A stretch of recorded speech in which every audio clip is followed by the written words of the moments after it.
Okay, here we have Dr. Sachin, originally from India, now living in the United States. He is not only a medical doctor, but he is also a, Pediatric a pediatrician. Yeah, pediatric endocrinologist, but pediatrician.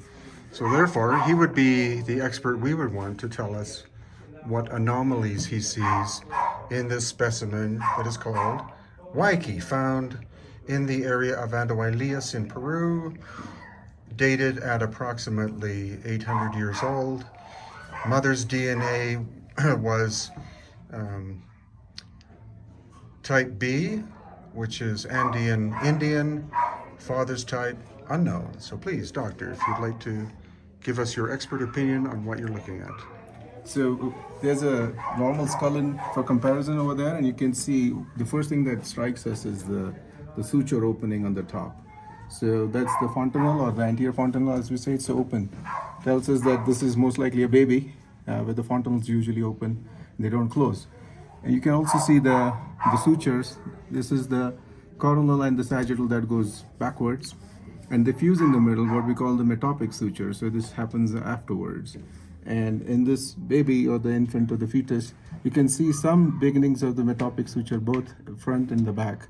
So those they are present for sure, and they would be fused. So for all practical purposes, the only anomaly I see is extreme elongation of the skull part over here. So can this happen naturally? It can, depending on the type of delivery. So sometimes you have elongation, what we call adaptation of the skull sutures to the canal, birth canal. So there can be extreme elongation of the skull, sometimes with bleeding outside, but that is not seen here, obviously. And the sutures have been kind of tried to be kept together with a tiny amount of glue. So sometimes there's overlapping of the sutures. That can't be seen. The second thing I see here is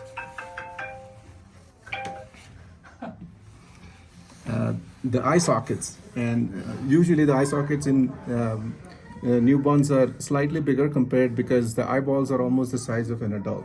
So relative to the size of the face, they do appear big. So in this situation, unless we have a closer look or measure proportions, I wouldn't say whether this is out of the ordinary or abnormal, absolutely abnormal.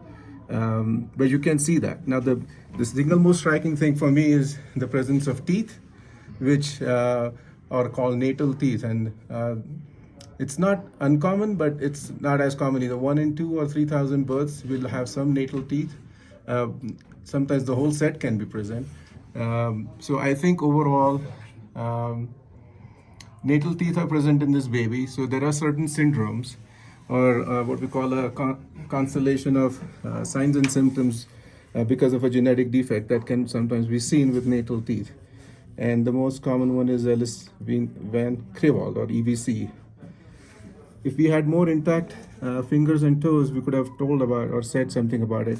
But just looking at the humerus, which is the arm bone, it's a pretty long bone, but the forearm seems to be shorter compared to that. So it could still be the EVC syndrome. Unless we have fingers and toes, we won't be able to tell that. So sometimes you have polydactyly, or toes are fused or missing in that. The ribs do seem to be a little bit more anomalous. I don't see the back part of it, or the vertebrae. Obviously, only 10 pairs are there. Can this happen in syndromes? Yes, it can. Had we had a more intact bone system, or at least bones in the legs, the femur would have been a normal length, and or even curved in EVC syndrome. So that would have given us some clue. So the possibility could be that this baby was born with a mutation, which was serious, and that can cause some heart-lung anomalies as well. But that's the only possibility, I think. Otherwise, this is not a normal human fetus or fetal skeleton. So very unusual to see highly developed skull like this with teeth and proportions of bones like that. So definitely either some syndromic baby, or we don't know. So that is what I feel right now. Okay, so is it your sense that this is probably a Homo sapiens sapiens? Could be, as I said, a mutation in the EVC gene. Now, if you have the DNA, we could specifically run it for the EVC or EVC2 gene mutation analysis and see whether this is what it is. EVC gene mutation is transferred as autosomal recessive, meaning both mother and parent, dad has to have one mutation, so the baby is severely affected.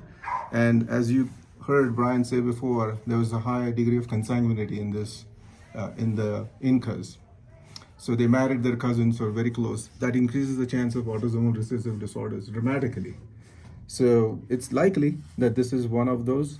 If we have DNA, we could test for that. If not, then we don't know what it is, basically. It could be a new disorder, or we don't know what this baby is. That's the only take I have here. Yeah, interesting. Okay, great. Thank you.